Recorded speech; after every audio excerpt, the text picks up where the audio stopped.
Morning guys, Mark Ferrasci, Pro Tip Dog Training. Heading to Hollywood to see a Hollywood customer, so I'm on the road, so I have a tendency to want to yak at the screen and try to partake of the time as I'm going down the road to yak at the screen. So I've already done one in relationship to Bane. So now let's go ahead and talk about Duk-ie, okay? Duk-ie is a young puppy that you've seen me going over with certain things as far as his training program and his protest behavior, and then how important we're dovetailing it into the same subject in regards to Bane, in regards to how you can manifest and grow a dog to be a problem in regards to not having a proper relationship dynamic. And the point of view that I'm trying to get across to you guys is how this is formed from a very young age and how we do things in the right way so that we have a proper relationship dynamic that we are always aware of and grow through our relationship dynamic with an animal, okay? The aspect of making you understand how important that is in regards to training a dog. That training is not just heel, sit down, stay. That's what you see on Instagram right now. All these guys are going out there with food and they're luring behaviors and they're doing all this stuff and they're getting the dog to work, but they're not accenting what's one of the most important things with training. It's not just heel, sit down, stay. It's your relationship with that dog. It's your ability to manipulate environment, to be able to do all the things that end up producing a finished product in the end, okay?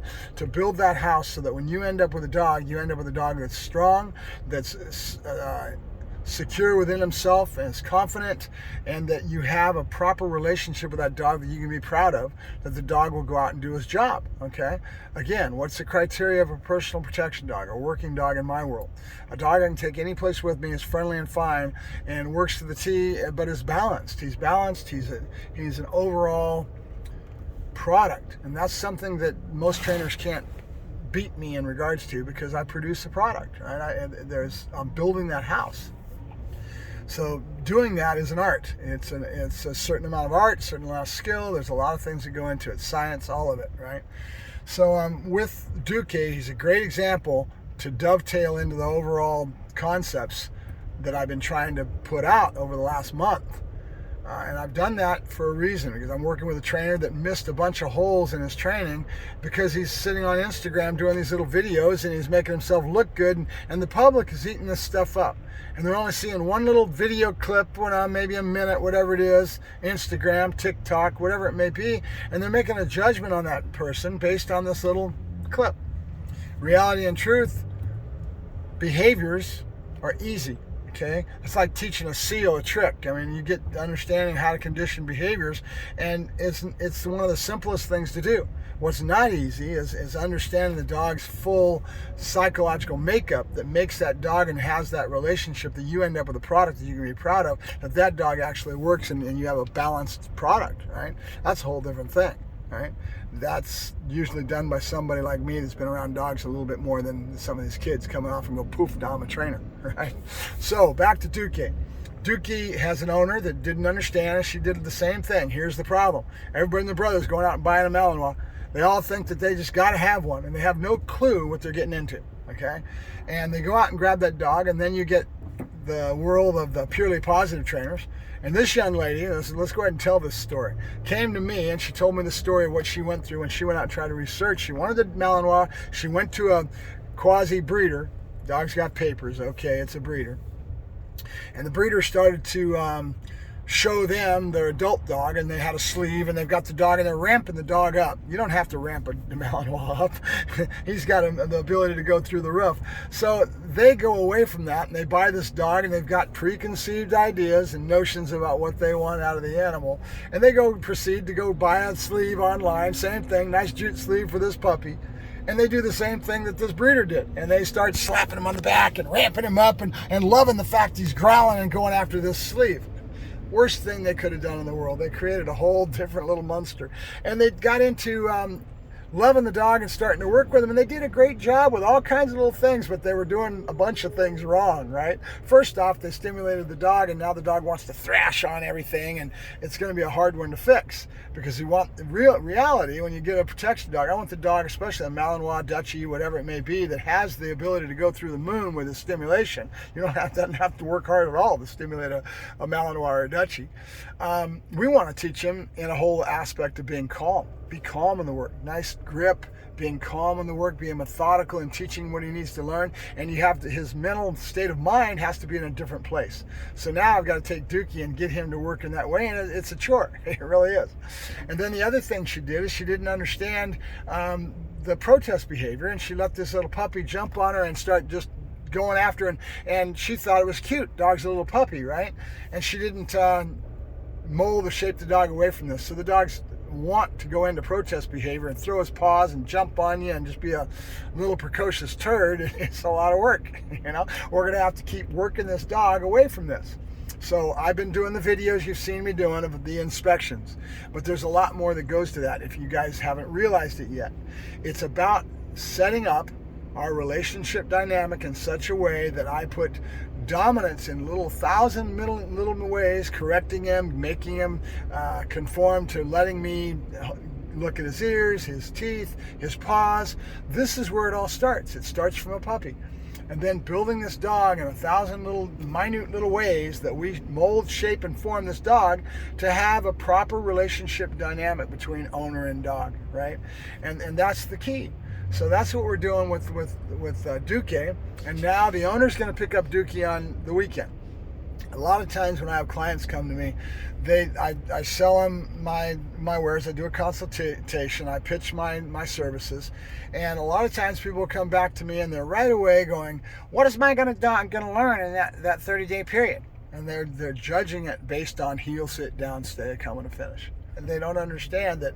To me, that's there, don't get me wrong, but when I started as a kid, I used to sell my services that way. Your dog will learn to heel, sit, down, stay, and it was always methodically in that little block, right?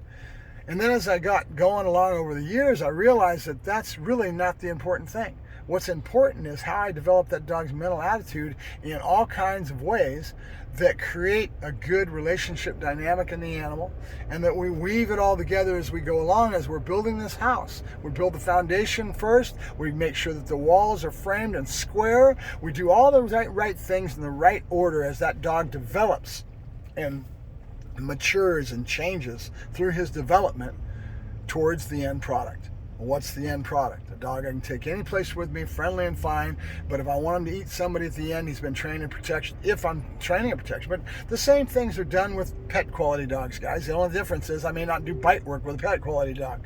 And if I do, it'll just be for fun and allow the dog to have a good time because it's enjoyable for the dog. So, in a nutshell,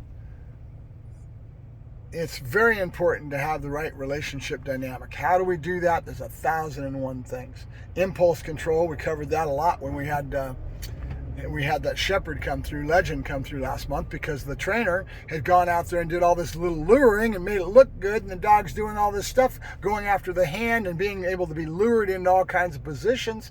He's selling his customers. The customers think he's the best thing since sliced bread, but he doesn't really understand how to build the dog, and it's kind of a crack up to me. But he's learning and growing because he's paying me to take his dog, so now I'm puking my guts out, and he's learning and growing because I'm going to give him whatever it takes to get him to learn and grow. If he's willing to listen to me and learning to learn and grow, and he keeps paying me to work dogs, I'll keep doing that. You know, and if he gets to win off of that, great.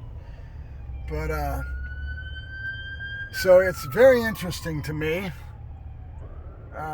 The whole thing right now as far as relationship dynamic and all that, because I'm dealing with Bane and dominant aggression, and coming from a Dutch Shepherd that was from a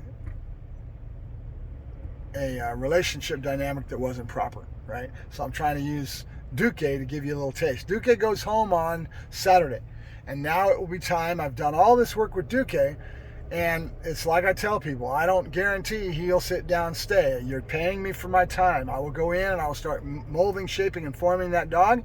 And if I missed a certain behavior, if I don't do a come and a finish, I don't worry about it anymore because there's so much more that goes into building that end product, right?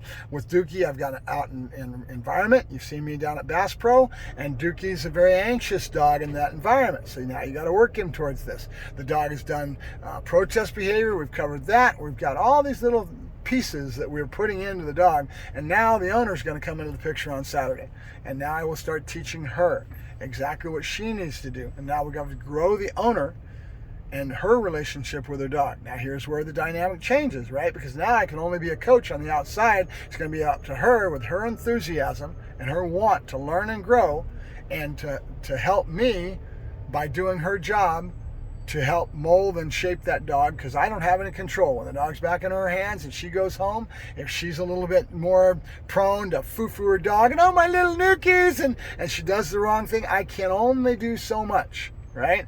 If she doesn't get off the couch and doesn't put the work in, I can only do so much. That's why when you see it, a lot of times you'll see trainers with their pages and stuff, and it'll be labeled coach, okay? Because in the end, I don't have any control over your want, your passions, and your wanting to get in and learn and grow with your animal. If you have a lifestyle that takes you away from that, hey, you're paying me for my time. I'll give you as much as I can. But if you don't put that in, you don't get off the couch, at a certain point, I just lose my interest too, because that's what I want out of my customers. I want a customer that's enthusiastic, wants to learn, wants to grow, and gets out there and puts the time in. As I told her when she first came to me, the more you put in, the more I'm going to put in, right? The more energy you put in, the more want you put in, and I sense that, then the more I'm going to put in. But if you don't give me that energy and passion, I sense it. I feel I just go off to do my other things in my business.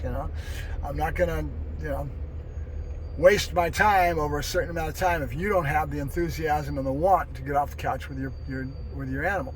Now, she is really interesting because she's been really bugging the heck out of me, asking all kinds of questions. I've been feeding her as much as I can. Some of this videos are because of that.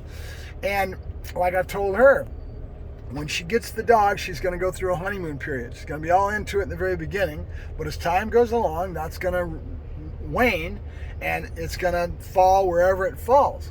And so we're going to find out where the rubber meets the road. And that's the interesting part of this whole thing, is that at a certain perspective, it all starts to add up to being